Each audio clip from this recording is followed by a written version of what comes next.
ನಮಸ್ಕಾರ ವೀಕ್ಷಕರೇ. ಸದ್ಯ ಪಿತೃಪಕ್ಷ ನಡೀತಾ ಇದೆ. ಪಿತೃಪಕ್ಷದಲ್ಲಿ ನಮ್ಮ ಪೂರ್ವಜರು ಅಥವಾ ಪಿತೃಗಳು ಭೂಮಿಗೆ ಬರುತ್ತಾರೆ ಎಂಬ ನಂಬಿಕೆ ಇದೆ. ಆದ್ದರಿಂದಲೇ ನಾವು ನಮ್ಮ ಪಿತೃಗಳು ತೀರಿ ಹೋದ ದಿವಸ ಈ 15 ದಿನಗಳಲ್ಲಿ ಶ್ರಾದ್ದ ಕರ್ಮವನ್ನು ಅಥವಾ ಪಕ್ಷ ಕಾರ್ಯವನ್ನು ಮಾಡುತ್ತೇವೆ. ಪ್ರತಿಯೊಬ್ಬರು ತಮಗೆ ತಿಳಿದಂತೆ ತಮ್ಮ ಪಿತೃಗಳಿಗೆ ತರ್ಪಣವನ್ನು ನೈವೇದ್ಯವನ್ನು ತೋರಿಸುತ್ತಾರೆ. ನಾವು ಪಿತೃಗಳ ಶ್ರಾದ್ದ ಮಾಡಿದಾಗ ಕಾಗೆಗೆ ಕೂಡ ಸ್ವಲ್ಪ ನೈವೇದ್ಯವನ್ನು ಇಡುತ್ತೇವೆ. ಶ್ರಾದ್ದ ಮಾಡಿದಾಗ ಕಾಗೆಗೆ ಏಕೆ ತಿನಿಸು ಕೊಡಲಾಗುತ್ತದೆ? ಇದರ ಹಿಂದೆ ಏನು ಉದ್ದೇಶ ಇರಬಹುದು? ಇದರ ಹಿಂದೆ ಏನಾದರೂ ವೈಜ್ಞಾನಿಕ ಕಾರಣವಿದೆಯೇ? ಬನ್ನಿ ತಿಳಿದುಕೊಳ್ಳೋಣ. ಅದಕ್ಕೂ ಮುಂಚೆ ನಾನು ಸ್ಪಷ್ಟಪಡಿಸುತ್ತೇನೆ, ಈ ಸಂದೇಶ ನನ್ನ ಸ್ವಂತದ್ದಲ್ಲ. ಹೀಗೆ ವಾಟ್ಸ್ಆ್ಯಪ್ನಲ್ಲಿ ಫಾರ್ವರ್ಡ್ ಆಗಿ ಬಂದದ್ದು. ಮರಾಠಿಯಲ್ಲಿದ್ದದ್ದನ್ನು ನಾನು ಕನ್ನಡಕ್ಕೆ ಅನುವಾದಿಸಿ ನಿಮಗೆಲ್ಲ ಉಪಯೋಗವಾಗಲಿ ಎಂದು ತಿಳಿಸುತ್ತಿದ್ದೇನೆ. ಜಗತ್ತಿನ ಪ್ರತಿ ಮರವು ಜೀವವಾಯು ಅಂದರೆ ಆಮ್ಲಜನಕವನ್ನು ಹೊರಸೂಸುತ್ತದೆ. ಆದರೆ ಕೇವಲ ಆಲದ ಮರ ಮತ್ತು ಅಶ್ವತ್ಥ ಮರಗಳು ಇತರ ಮರಗಳಿಗಿಂತ ದ್ವಿಗುಣ ಪ್ರಮಾಣದಲ್ಲಿ ಎಲ್ಲ ಮನುಷ್ಯರು ಮತ್ತು ಜೀವಿಗಳಿಗಾಗಿ ಪ್ರಾಣವಾಯು ಅಂದರೆ ಆಮ್ಲಜನಕವನ್ನು ಹೊರಸೂಸುತ್ತವೆ. ಇದನ್ನು ಎಲ್ಲ ವಿಜ್ಞಾನಿಗಳು ಒಪ್ಪಿಕೊಂಡಿದ್ದಾರೆ.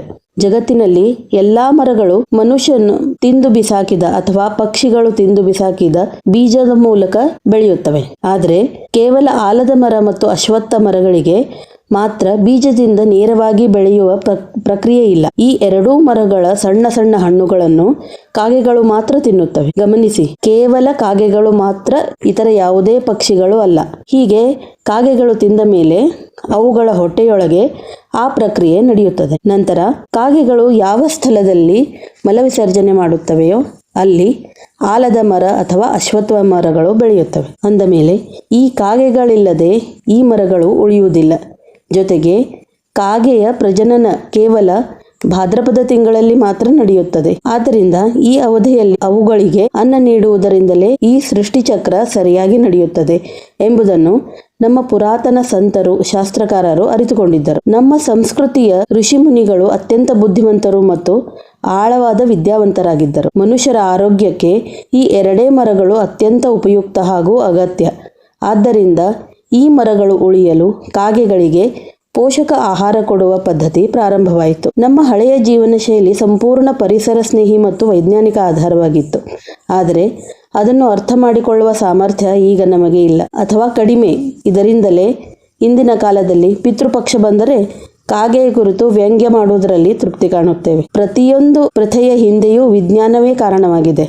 ಆದರೆ ಅದನ್ನು ಹುಡುಕುವ ಬದಲು ಟೀಕೆ ಮಾಡುವುದು, ಇದೇ ಪ್ರಗತಿಪರತೆ ಎಂದು ಭಾವಿಸುವವರಿಗೆ ನಿಜಕ್ಕೂ ಕರುಣೆ ಬರುವುದು. ಯಾರು ನಮ್ಮ ಪ್ರಥೆಗಳ ಹಾಸ್ಯ ಮಾಡುತ್ತಾರೋ ಅವರ ಎದುರಲ್ಲೇ ಅವರ ಶ್ರಾದ್ದ ಮಾಡಿ ಎನ್ನಬೇಕು ಎಂಬಷ್ಟು ಕೋಪ ಬರುತ್ತದೆ. ಇರಲಿ ಬಿಡಿ. ಇಲ್ದಿದ್ರೂ ಕೊರೋನಾ ಕಾಲದಲ್ಲಿ ಆಮ್ಲಜನಕದ ಮಹತ್ವ ಸಮಾಜಕ್ಕೆ ತಿಳಿದೇ ಬಂದಿದೆ. ಕಾಗೆಗಳಿಗೆ ಮನೆಗಳಿಂದ ಪಿತೃಗಳ ಹೆಸರಿನಲ್ಲಿ ಆಹಾರ ಸಿಗದೆ ಹೋದರೆ ನಮ್ಮ ಮುಂದಿನ ಮಕ್ಕಳು ಮೊಮ್ಮಕ್ಕಳು ಯಾವ ಸ್ಥಿತಿಗೆ ಸೇರುತ್ತಾರೋ ಕಲ್ಪಿಸಿ ನೋಡಿ.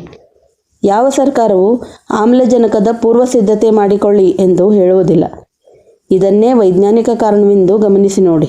ಹೀಗಾಗಿ ಹಿಂದೂ ಧರ್ಮದಲ್ಲಿನ ಯಾವ ಪ್ರಥೆಯನ್ನಾಗಲಿ ಹಾಸ್ಯ ಮಾಡೋದಕ್ಕೂ ಮುಂಚೆ ಅದರ ಹಿಂದಿರುವ ವೈಜ್ಞಾನಿಕ ಮೂಲವನ್ನು ಹುಡುಕುವ ಪ್ರಯತ್ನ ಮಾಡಬೇಕು. ನಿಜವಾಗಿಯೂ ಈ ಸಂದೇಶ ನಿಮಗೆ ಇಷ್ಟವಾಗಿದೆಯೇ?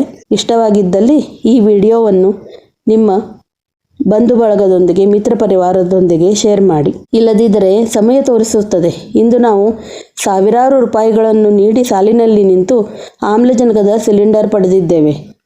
ಆದರೆ ಮುಂದೆ ನಮ್ಮ ಮಕ್ಕಳು ಮೊಮ್ಮಕ್ಕಳು ಇದಕ್ಕಾಗಿಯೇ ಲಕ್ಷಾಂತರ ರೂಪಾಯಿ ಕೊಡುವರೋ ಅಥವಾ ಕೋಟ್ಯಾಂತರ ಕೊಡುವರೋ ಅದನ್ನೇ ಸಮಯ ತೀರ್ಮಾನಿಸುತ್ತದೆ. ಆದ್ದರಿಂದಲೇ ಆದಷ್ಟು ಆಲದ ಮರ, ಅಶ್ವತ್ಥ ಮರದ ಬೆಳವಣಿಗೆಗೆ ಸಹಾಯ ಮಾಡಿ. ಮರಗಳನ್ನು ನೆಡಿ, ಮರಗಳನ್ನು ಉಳಿಸಿ. ನಿಮಗೆಲ್ಲ ಒಳ್ಳೆಯದಾಗಲಿ ಎಂದು ಹಾರೈಸುತ್ತೇನೆ. ಸಂದೇಶ ಇಷ್ಟವಾಗಿದ್ದಲ್ಲಿ ಲೈಕ್, ಶೇರ್ ಮಾಡಿ. ಚಾನಲನ್ನು ಸಬ್ಸ್ಕ್ರೈಬ್ ಮಾಡಲು ಮರೆಯಬೇಡಿ. ನಮಸ್ಕಾರ, ಧನ್ಯವಾದಗಳು.